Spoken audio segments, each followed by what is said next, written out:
Hi-ho, everyone, and welcome back to the adventures of Turwinkle, the Gnome Mage. Well, hi, Turwinkle.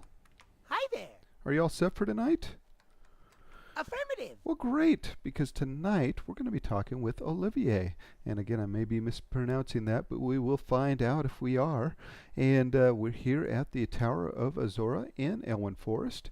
And so, without further ado, let's go and talk with her. All right, folks, well, let's see if we can find Olivae. Olivae. We'll get that here in just a second. Oh, and here she is. She's right over here by the tower. Hello, yes.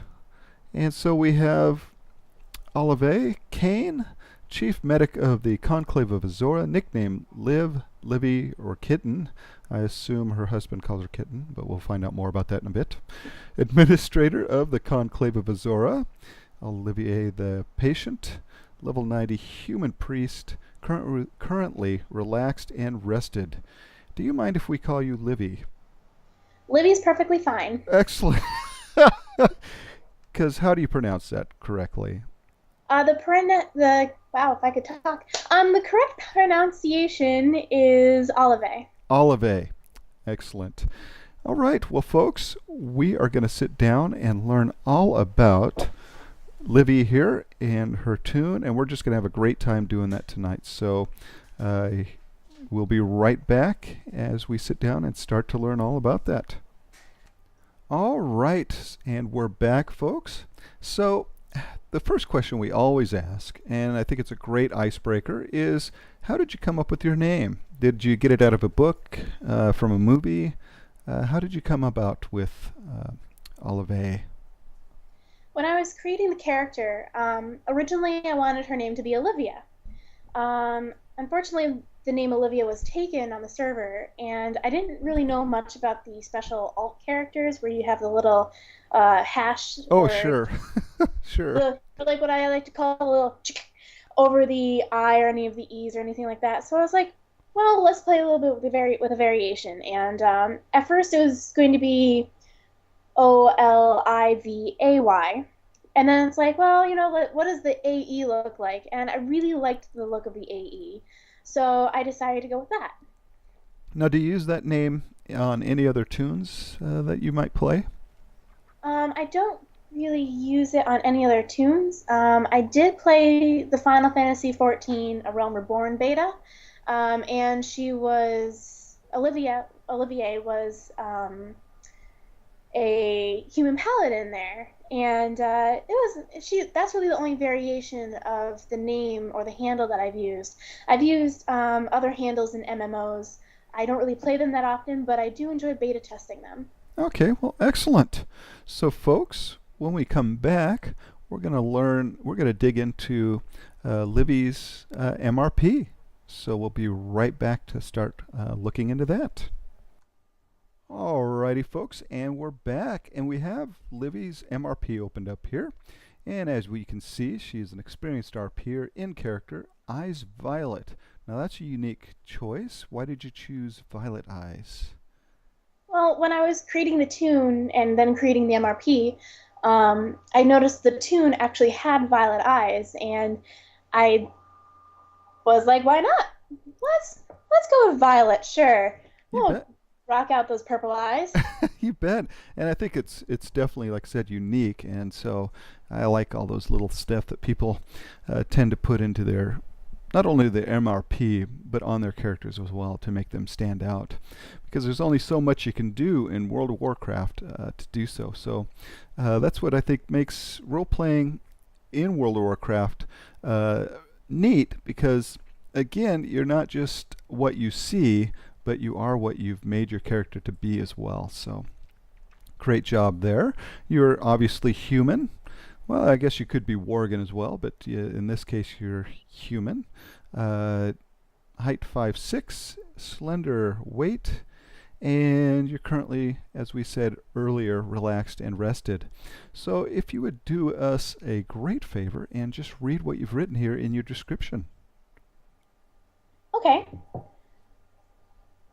A priestess of the light, Olivae is slender and slightly short in stature. She's often quiet-spoken, but sweet in demeanor and generally kind. She is rarely seen in anything but robes, mostly high-collared, with little of her neck exposed. Notably, she wears a veil at all times when around people. What she looks like beneath it is a secret to but a few. Livy has also taken to wearing a finely crafted silver pendant shaped in the symbol of the light. She laughs easily and tends to back down from an argument, often seen folding her hands in front of her. She is very respectful to everyone she encounters and rarely loses her temper. Olivae can often be seen carrying a dagger for protection, at times even the staff, even though she can't use the staff very well. You should ask Calpheus about that one. Okay.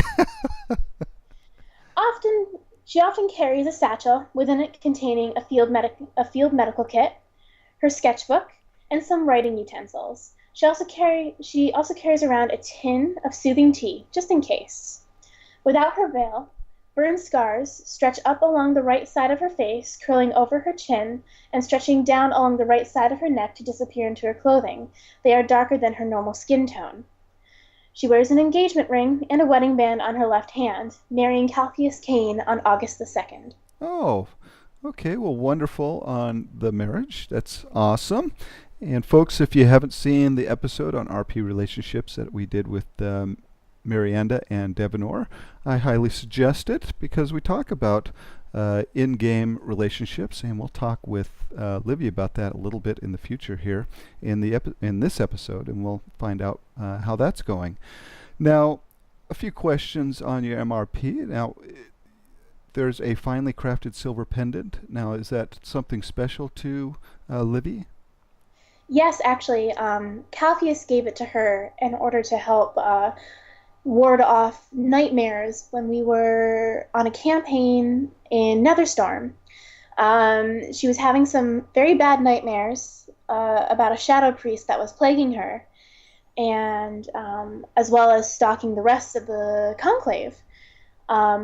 Calpheus was wearing the silver pendant, and it was an heirloom from his father to him. And what's nice about the pendant is that it has a small magical quality to it that is very soothing. It emits a very soothing aura to the wearer when they are upset, when they are fearful, or when they are angry. Well, that is wonderful. What a great story behind something that a lot of people, if they just read your MRP, would not get. But you've got such a wonderful story behind it, and I love that. I really do. So, folks, what we're going to do is we'll talk more about her appearance in just a second. Alrighty, and we're back. And so she carries a staff but can't use it very well. Is it more of a walking stick then? No, she tries to use it. Okay. In fact, Calpheus as well as Adius have tried to teach her how to use it. She usually carries it in a harness on her back, Uh-huh. and I feel bad for anybody who stands next to her because she always forgets how long. It's not unheard of for her to take somebody out at the knees or to accidentally whack somebody upside the head if she turns around. Okay. So it can turn a little comical around Libby. I always try to, if there's a serious situation, sometimes in RP, I always try to have like a little, I don't know, a little bit of comic relief, just to kind of lighten the mood and to make sure the people around me are doing okay. And so, because when you RP, you get really sucked into it, and I try to make sure that there is a little comic relief in really, really, really serious, intense situations. All right, excellent. So now, without her veil, she has some burns on her. What happened? It was actually before the Conclave formed.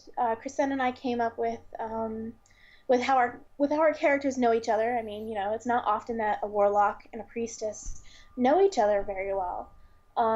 Essentially, Kristen was a damsel in distress all the time, and they were very, very young. And Kristen was kidnapped. They had a mage friend. We never really gave him a name. And what happened is that they went to go help Kristen, and the mage Livy was traveling with he was casting a fire spell and he lost control. And it hit Livy. Oh It no. actually nearly killed her Ah. if it weren't for her mentor stepping in and saving her. Um, so what I like to run with, and I was inspired with the story by when I was leveling her, um, when Visha's Hood came up with the, I believe it's the quest line, Uh-huh. so in the world. But I'm like, well, this is an awesome RP item, and it gives me a reason to wear it, and it also gives me a reason to take it off, and it also gives Livy the drive to work with the Conclave because she feels that control over magic is important, so people don't end up like her. Well, excellent. Wow.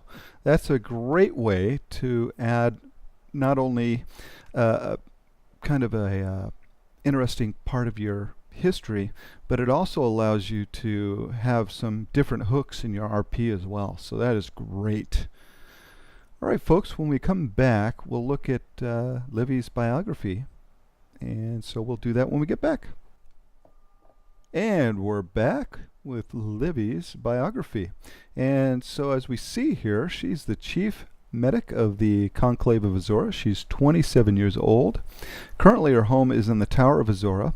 Her birthplace is in Elwyn. Her motto is, "Through the light and love we can find purpose." Her history is, the most notable things about Livy are the following. She's a disciplined priestess. She has a vast amount of medical knowledge. She has a deep ingrained phobia of fire. Livia wrings her hand when nervous or uncertain. Her emotions can be read by her eyes, and she wears a handmade simple steel engagement ring as well as a wedding ring on her left hand.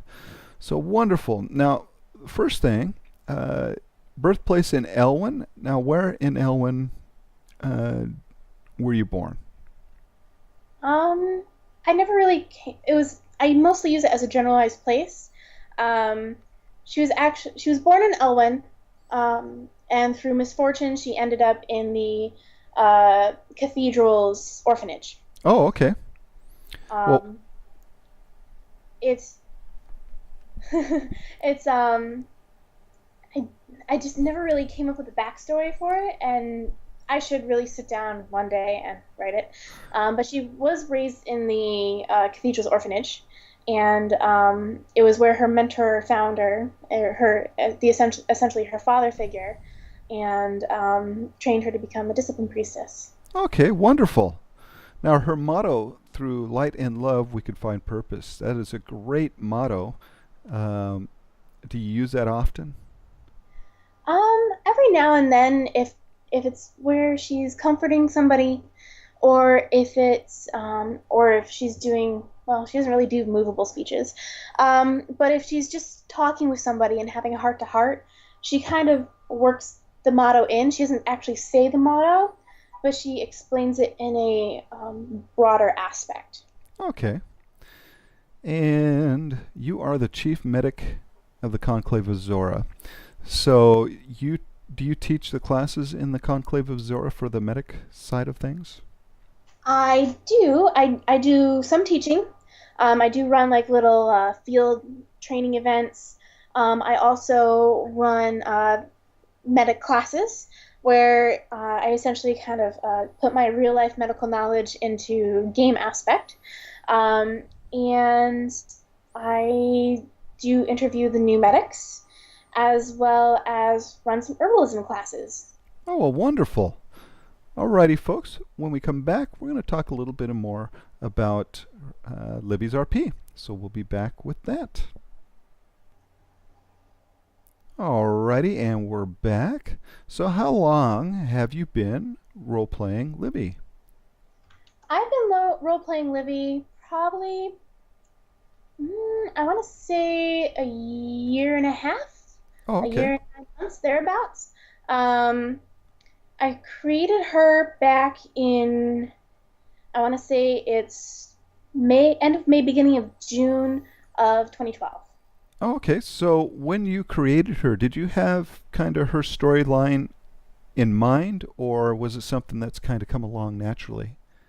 It's mostly come along naturally. I had the bare basics with the veil uh, written up, and it's I just had to.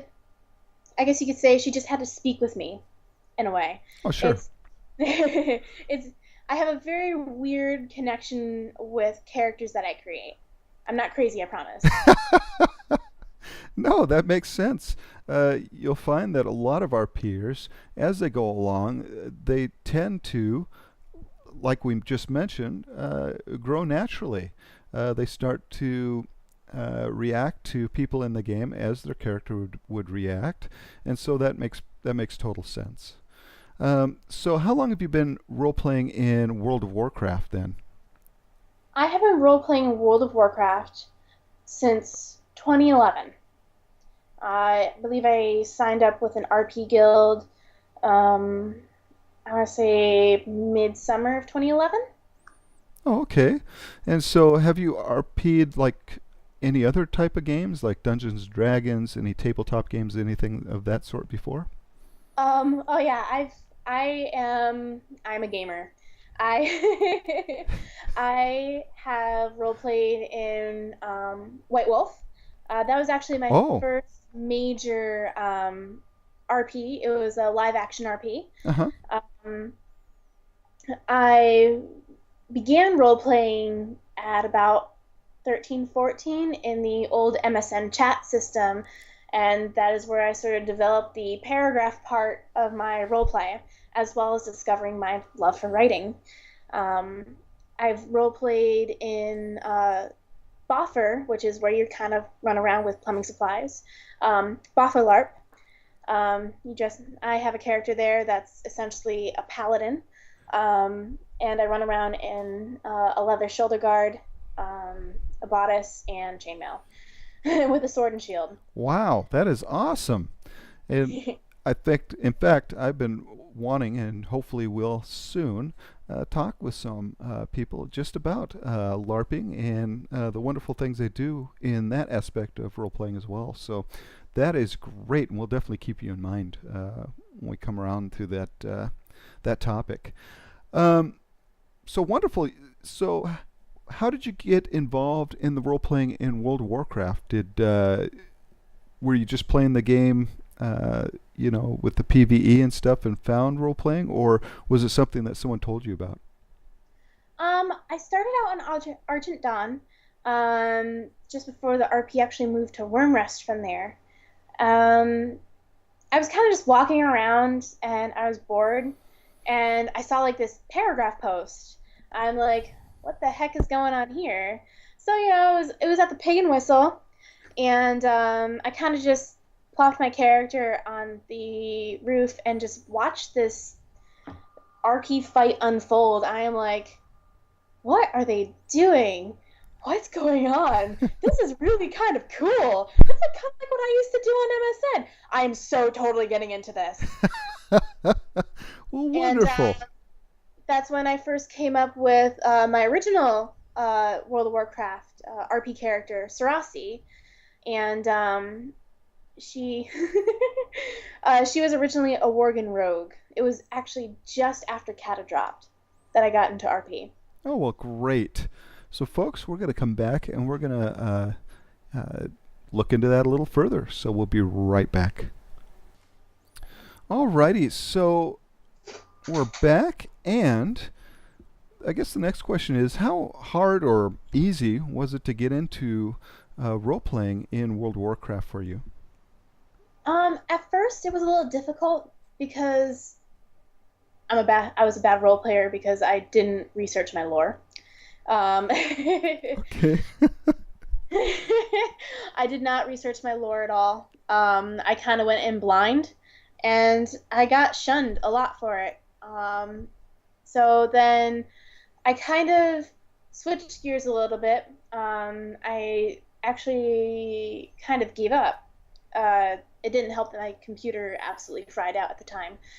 So I was out of WoW for about a month and a half, and I came back and I found that Argent Dawn didn't really have much RP anymore, at least from what I could find. Uh huh. Uh, and then I was I was looking through the forums on the WoW forums, and I saw that Wormrest is very active. So I'm like, you know what the heck? I'll go make a human hunter on Wormrest. Argent Dawn's currently down anyways, so you know. And I kind of walked into the cathedral area, and I just started. Somebody approached me, and it was all history from there. I just started getting into it, and they gave me a lot of helpful links. And oh god, it's my bird clock in the background. I'm sorry. That's okay. And they gave me some helpful links. Um, and and I did a little bit of research, and I really started to get into that storyline, and I continued from there. And now I know a lot more about lore than I definitely did in the beginning. Sure.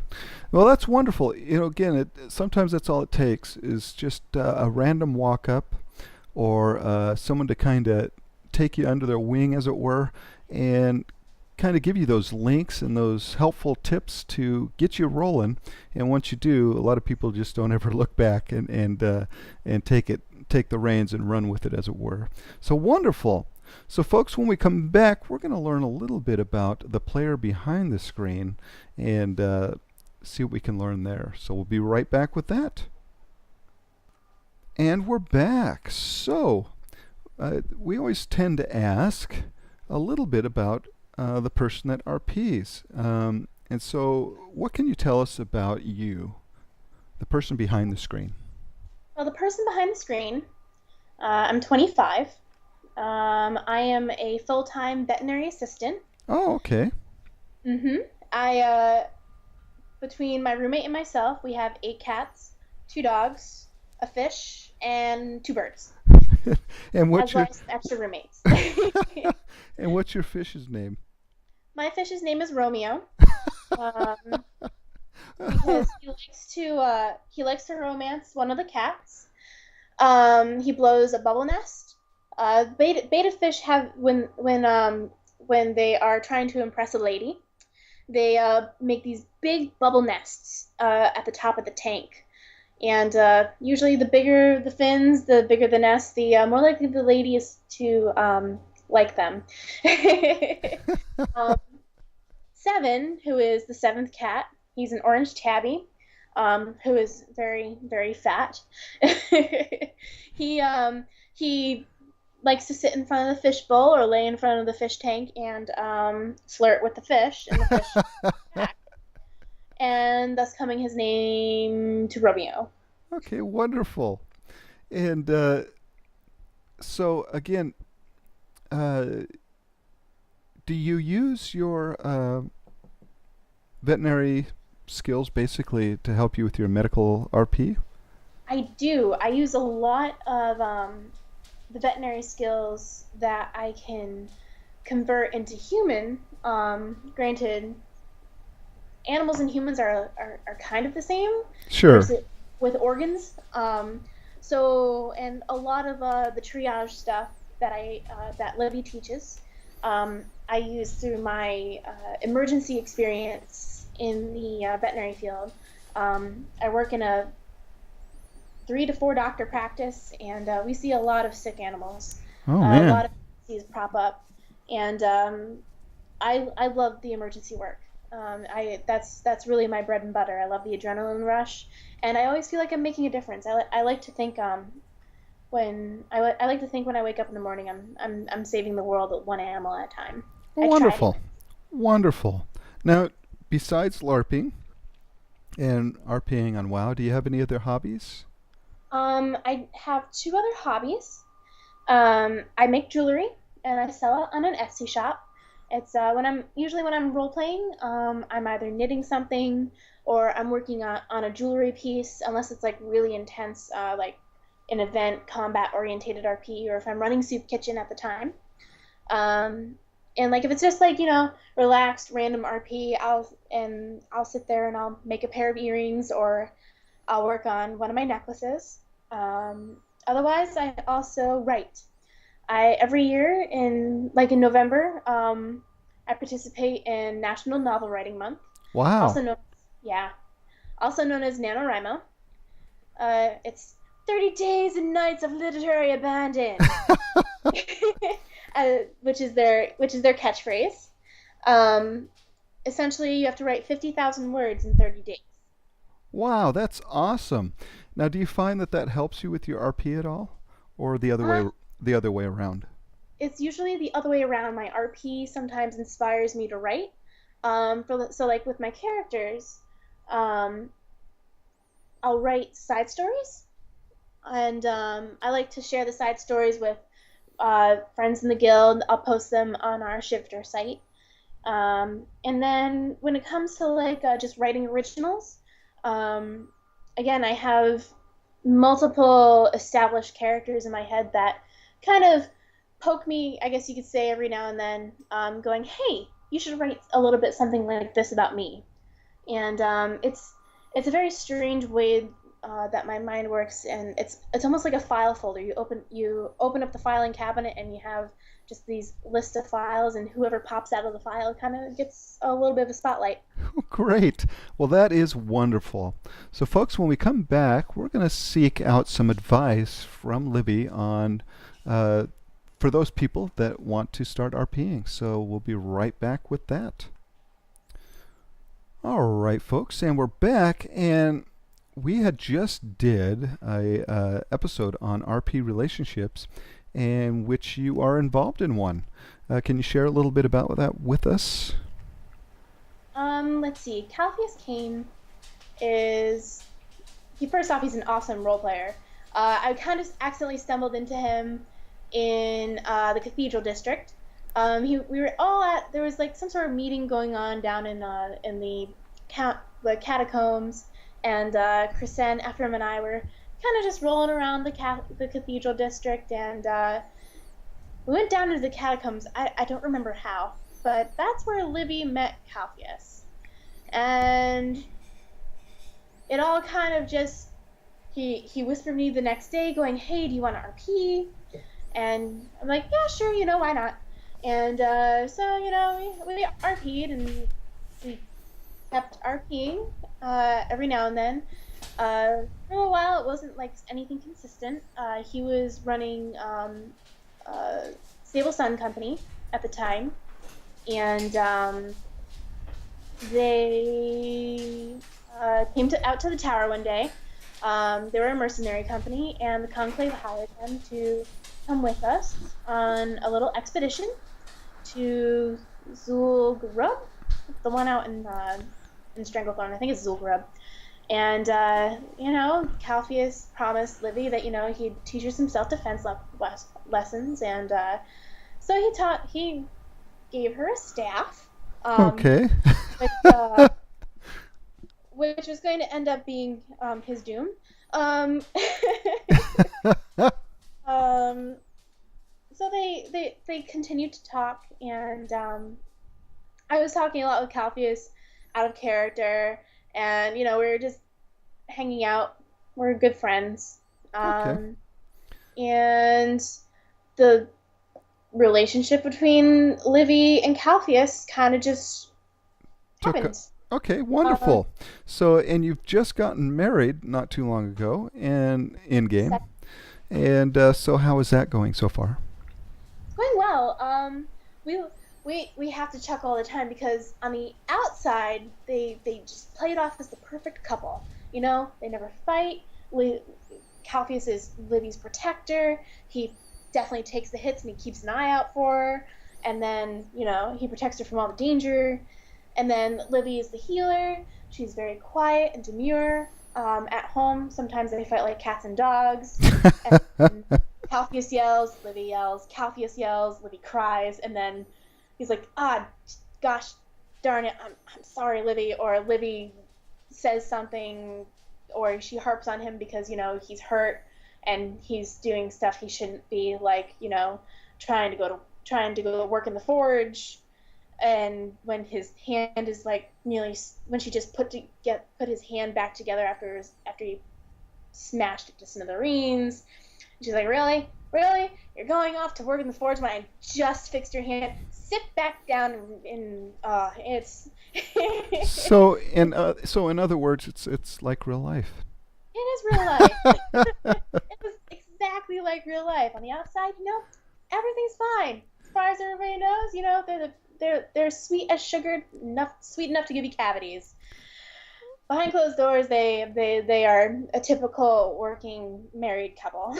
They're Wonderful. ups and downs. Great. Thick So, folks, when we come back, we're going to talk a little bit, as we'd said earlier, a little bit about what advice Livy can give to do our peers. So we'll be right back with that. And we're back. So, Livy, what advice do you give to new RPers or someone that wants to start RPing that hasn't and was really looking into wanting to do this? Definitely get there are at least three main add-ons that I like to use that have actually helped me a lot when it comes to RPing. First off, get MRP. MRP is your bread and butter. It's your basics. You get to create your entire character there. And don't be afraid that if you don't have you see some people with multiple paragraphs in their MRPs. Don't be afraid that you only have one. It's okay. The character will grow and you will slowly add to that MRP, as well both in the appearance and the biography part. Definitely get Elephant, especially if you like to track your RP, or if you want to remember it if something significant happens for your character. So, like with Wedding with Calpheus and Livy, I copied it from Elephant because it logs your entire chat, and I put it into a Word doc that I keep on hand for a rainy day if I'm looking for some inspiration for writing, or if I just need a pick-me-up and I need something cheerful. And then there is, let's see, MRP, Elephant, and then I like a limited chat log, or a limited chat. Instead of cutting you off at a certain amount of characters, it has an extension so you can write paragraphs if you want to. Oh, wonderful. I love it. Although sometimes I get a little bit carried away, and usually it's just like with Calpheus, or if it's with a smaller group, or my friend Wilbur, we tend to paragraph a lot. Or if I'm running an event and I need to describe a scene. Sure. I like that. But some other people will recommend Griffin Heart items, and I think Griffin Heart items, and some people like TRP too. It's called Total RP 2. I'm not very familiar with it. It has a lot of coding. There are those add-ons. I'd say definitely don't be afraid to approach people in RP. If somebody walks up to you, it's okay to be a little shy. Sometimes that's your character, and that's how your character voices themselves. Definitely look into RP guilds. A lot of RP guilds will be more than happy to help beginner role players. We at Conclave of Azora, we try to.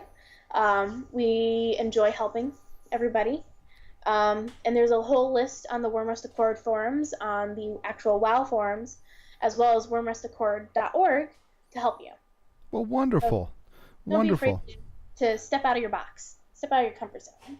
Sure, and again, and we've said this before, but yeah, take it slow. Don't worry about having to type out paragraphs upon paragraphs of text and whatnot. Take it slow and learn your lore, and don't worry. Again, walk up and don't be afraid to start RPing, and the more you do it, the better you'll get. And so, wonderful advice. I love those add-ons, by the way, as well. So, folks, those add-ons really will help you to kind of get your storyline in focus and help you create a wonderful tune like Livy has here. So, folks, we're going to come back and we're going to give some final thoughts to Livy. So, we'll be right back with that. Alrighty, folks, and we're back. And it has been just a pleasure speaking with you tonight, Libby. Is there anything that you would like people to know about Libby before we go? It's something that maybe we haven't covered tonight. We've covered a solid portion of it. Thank you for having me. If you ever see me walking around Stormwind, I'm usually on a couple different characters. Um, don't hesitate to walk up. I'm usually in character unless I'm in my actual raid gear. Then I'm usually not in character at all. But Well, yeah, don't hesitate to poke me. I'll be running Soup Kitchen once a month as usual. Keep an eye out on that on the WoW forums. I'll toss you an invite, Turwinkle. And yeah, Libby is pretty much what we covered. I love meeting new RPers, and the more people I RP with, the more fun I have. well, wonderful.